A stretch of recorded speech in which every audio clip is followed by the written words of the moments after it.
12 বলছে 3 দিনে একটি কাজের 18-র 1 অংশ শেষ হলে ওই কাজের 4 গুণ করতে কত দিন সময় লাগবে? দিন চেয়েছে। তাহলে 18-র 1 অংশ করতে সময় লাগে 3 দিন। এটা হলো দিন, এটা অংশ। এগুলো লিখি না, লিখলে সময় বেশি লাগে। সময় কমানোর জন্য এগুলো স্কিপ করতেছি। কোনটা দিন আর কোনটা অংশ এটা খেয়াল করতে হবে। তাহলে 18-র 1 অংশ কাজ করতে সময় লাগে 3 দিন। তাহলে 1 অংশ মানে সম্পূর্ণ অংশ, পুরো কাজটি করতে সময় লাগবে কত? তাহলে 3-এর নিচে যায় 1/18, মানে এই অংশটা কি 3-এর নিচে যায়। তাহলে এটা যদি আমরা পাশাপাশি লিখি তাহলে নিচের ভগ্নাংশটা পাশে গিয়ে উল্টে যায়। তাহলে উপরে হয় 18, নিচে হয় 1। তাহলে 3 18 54। তাহলে কি এই 54 দিন সময় লাগবে। এখন বলছে কি ওই কাজের 4 গুণ করতে কত দিন লাগবে? তাহলে এই কাজটা করতে লাগে 54 দিন। এখন এই কাজের যদি 4 গুণ করতে চায় তাহলে 54-কে 4 দিয়ে গুণ করতে হবে। 4 4 16, 4 5 20 আর 1 21, 216 দিন। তাহলে 216 দিন, এটা ক নাম্বার অ্যান্সার।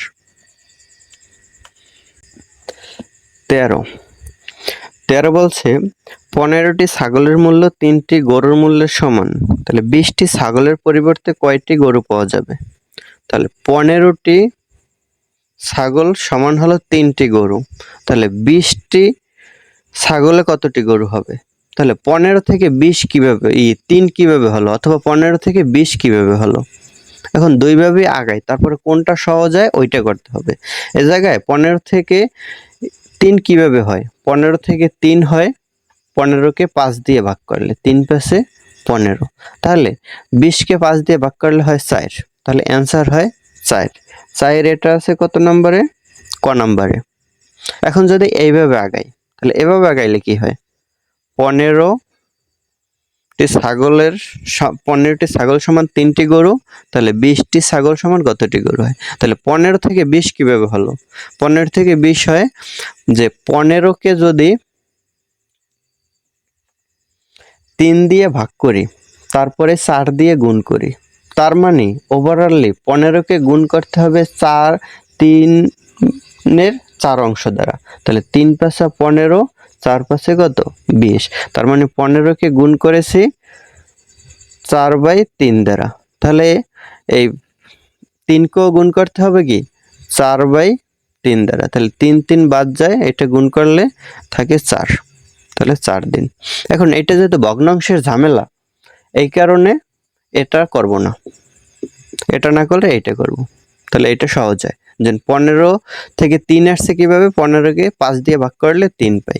তাহলে 20-কে 5 দিয়ে ভাগ করলে 4 পাই। তাহলে 4 অ্যান্সার। 14 এই লাস্ট ওয়ান বলছে পানি ভর্তি একটি বালতির ওজন 12 কেজি। বালতির অর্ধেক পানি ভর্তি হলে তার ওজন দাঁড়ায় 7 কেজি। খালি বালতির ওজন কত?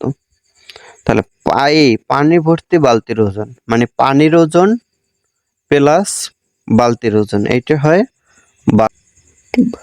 তারপর বলছে বালতির অর্ধেক পানি ভর্তি হলে তার ওজন দাঁড়ায় 7 কেজি। তাহলে বালতির অর্ধেক মানে এই হাফ বালতির পানি যদি অর্ধেক হয় তাহলে বালতি সহ মানে বালতির অর্ধেক হলে এই বালতি সহ পানির ওজন হয় 7 কেজি। তাহলে বলছে খালি বালতির ওজন কত? তাহলে খালি বালতির ওজনটা কি হয়? আমরা যদি বিয়োগ করি তাহলে এটা যোগ আছে বিয়োগ হয়, যোগ আছে বিয়োগ হয়, যোগ আছে বিয়োগ হয়। তাহলে বালতি বালতি বাদ যায়, থাকে কি পানি।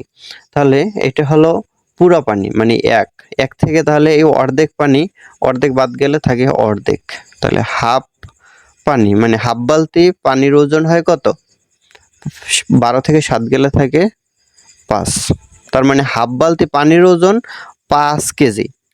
তাহলে হাফ বালতি সহ মানে বালতি সহ আধা বালতির মানে অর্ধেক বালতির অর্ধেক ভর্তি, বালতির অর্ধেক ভর্তি পানির ওজন কত? 7 কেজি। তাহলে পানির ওজন 5 কেজি। তাহলে 7 থেকে 5 গেলে থাকে 2। তার মানে বালতির ওজন কত? 2 কেজি। তাহলে এটা আছে গ নম্বরে। অন্যভাবে যদি করি, যদি এভাবে করি যে পানি প্লাস বালতি সমান হলো 12 কেজি। তাহলে অর্ধেক পানি প্লাস বালতি সমান হয় 7 কেজি। তাহলে 12 আর 7 এ জায়গায় পার্থক্য আছে 5। আর এ জায়গায় পার্থক্য কত? হাফ। তার মানে